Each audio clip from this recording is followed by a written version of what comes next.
Hi, here I'm gonna, in case you missed this, review for you what's a credible source, where you can find them, and how you can cite them really easily. Now, our next two speeches are going to involve turning in formal outlines and works cited pages done with either MLA or APA style. This used to be an extremely tedious process. It doesn't have to be anymore. The first thing I'd like to mention is a brief note about what a credible source is.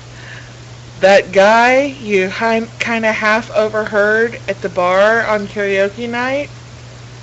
Probably not so much.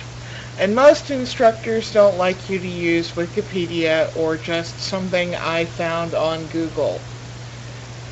If you're ever in doubt about what a credible source might be, ask your instructor. That's always best practices if you're not sure. It can be anything from a blog to an interview with an actual expert, a first-person account, a peer-reviewed journal, a sound recording, all kinds of things. The classics, of course, are books, peer-reviewed journals, and periodicals. And by periodicals, guys, I mean newspapers and magazines. One of the best places you can go, because everything I'm going to show you is going to be completely legit and kosher here, is going to be your Calhoun Community College Library.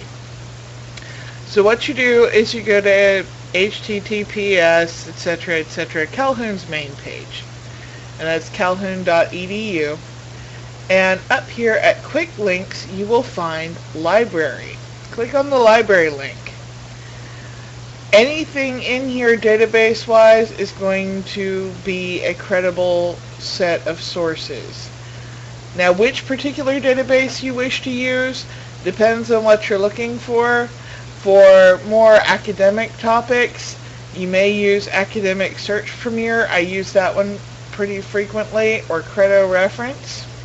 I also use the Oxford English Dictionary Online, which is particularly handy when you're looking up a definition or trying to track down the etymology of a word. It gives you the whole definition. So it's kind of fun. And yes, they have the naughty words in there too.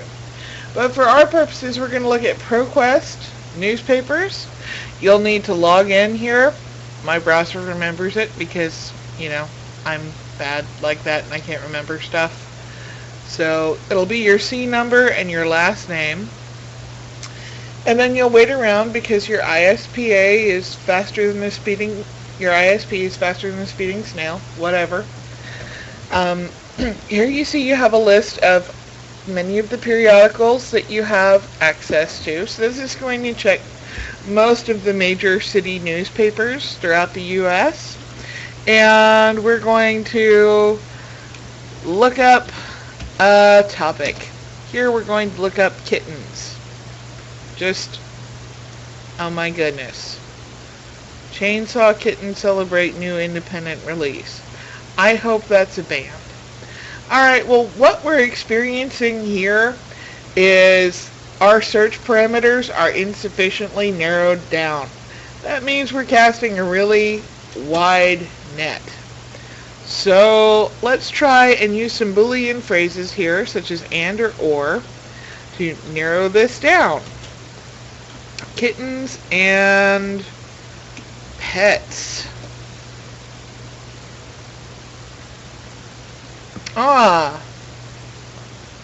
Let's say this is more like what I'm looking for.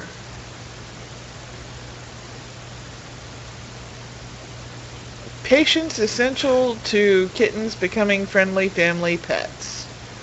Or pets, horror of too many kittens, too few homes. Nassau and City Edition. So we're going to click on this and read over it. And here's the indexing details, which if you were citing this manually or through your word processing software of choice, like Microsoft Word or similar, you would use this to get all of the relevant details. But in this case, I'm going to show you a handy tool for how to cite this. Also, so here we go. See this button at the top? Cite. Bam. You can use this drop down box here. Select whatever kind of edition you need to use. You can choose from APA to MLA to Turabian. That's a new one for me. But we're going to say MLA 7th edition.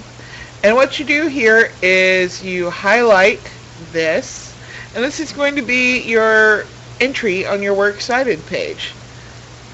And then we're going to Control C and Control V. There you go. That's copy and paste. Completely legit. Very painless, I've found. Okay.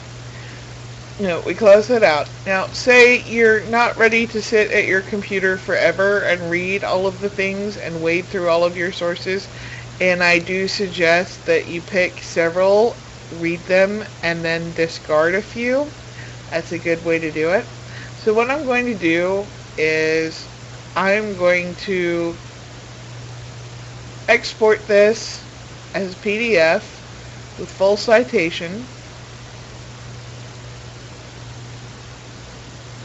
Continue.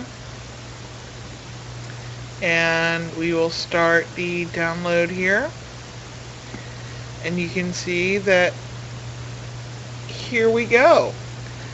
The whole entry, including the full text, the abstract, and the citation, is saved for me. And what I can do is when I mouse over this section of my screen, I get a nice little blue menu bar here. And I will save it to Documents, and you get to see what a pack rat I am.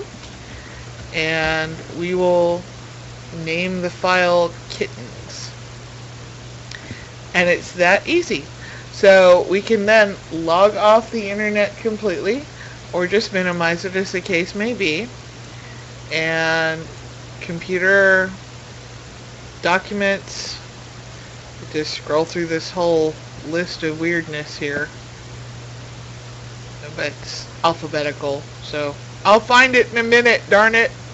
Kitten.pdf, and there it is. So if you get away from a Wi-Fi connection on a laptop, or want to put this on your tablet device and you don't have your Wi-Fi up, you've got airplane mode enabled on your e-reader, you can still look at this anytime, anywhere. And of course, if you absolutely must, you can hit print and carry around the hard copy.